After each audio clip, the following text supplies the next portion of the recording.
When National Geographic was founded in 1888, they were really founded on the basis of giving grants to people who were going out into the world to do scientific research. Today, the Lindblad National Geographic Fund takes the spirit of that original founding and brings it into a more modern context. So we're not only funding research now, we're also funding conservation, we're funding education, and we're funding community development.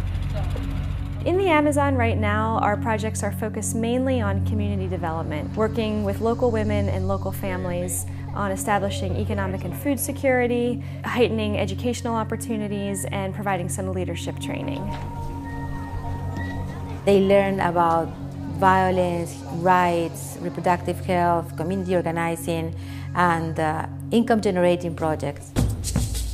At the leadership training, Minga Peru brings some experts in areas that will help these women establish jobs and establish steady streams of income for their families. One of the big areas they focus on has to do with establishing fish ponds. Por lo que estamos viviendo ahora, por la depredación, la deforestación. Por ejemplo, ya no va, por ejemplo, en las cochas, en los ríos, no va a haber los peces. So they bring someone with a great background in biology, and they teach the women how to build a fish pond, how to stock it, how to maintain it, and ultimately how to bring that fish to market so they can sell it and gain some profit. Fish farms are a great opportunity for women and families to get some protein out of these ponds that they build. Not only that they have access to protein when there is no protein accessible in the region, but also they can sell, and they do sell the fish that they raise. Entonces ahora los peces que tengo en mi piscina ya tengo, y a cualquier momento yo necesito, ya voy a sacar ahí 2 kilos, 3 kilos, lo que sea. Ese es para nuestro alimento. Aparte de eso, yo vendo, como yo vendo también así en la lancha, mis ahumados, mis fritos, mi comida. At the leadership training, there's also a big focus on natural resource management, with reforestation being one of the main focuses. Nosotros le estamos reforestando a las plantas que ya han sido muertas. Minga Peru has been working to establish nurseries with saplings that they then distribute out to people who get involved with their programs. And they take the saplings and they put them back onto their farms or onto their land, and are eventually able to harvest timber and other products from those trees. Es un beneficio para nuestra familia. Y eso es el logro para mí.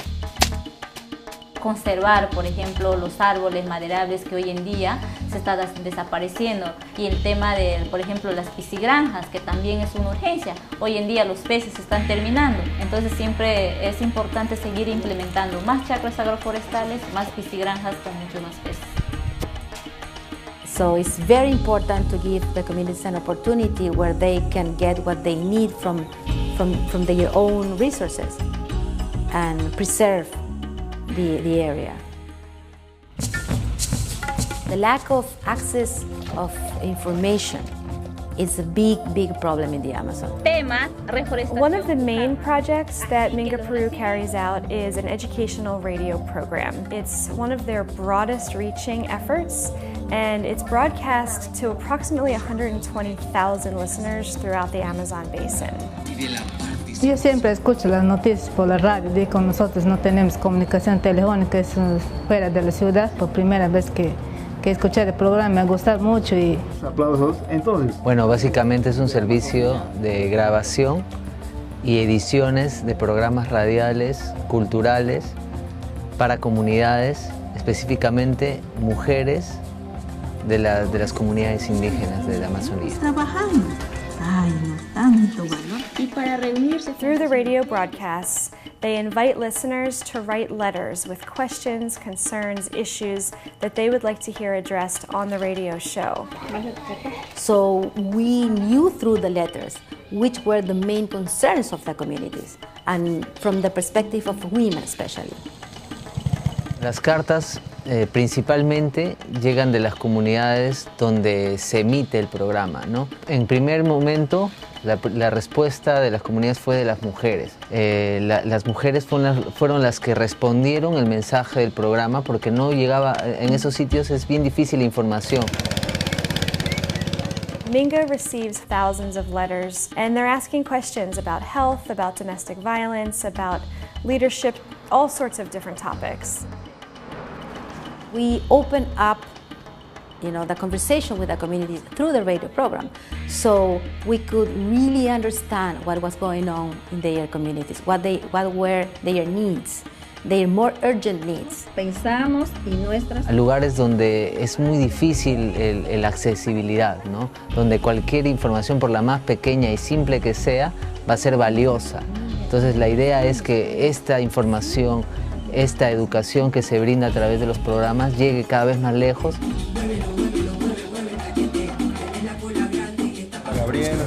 They were looking for an opportunity to be heard in a very respectful way. It opens them up to what's happening beyond their own village, and it helps them see that maybe some of their current realities don't have to always stay the way they are, that there's room to grow, there's room to change, and there's room to gain more self-confidence and more skills. Venimos logrando muchos cambios, ¿no? Tanto a nivel comunitario, a nivel familiar y a nivel personal. Tienen el autoestima muy alta, un desenvolvimiento muy segura de ellas mismas, de lo que están diciendo. They go through a lot of struggle, but they still laugh, love, and share. The alliance that Minga Peru has with the Lindblad and National Geographic Fund is very special for us. It's when all the community gets together to build something for the good of the community, and nobody is paid. It's the effort of everybody working together for one common goal. So this is what we want to preserve, that spirit, which is part of the richness of the culture.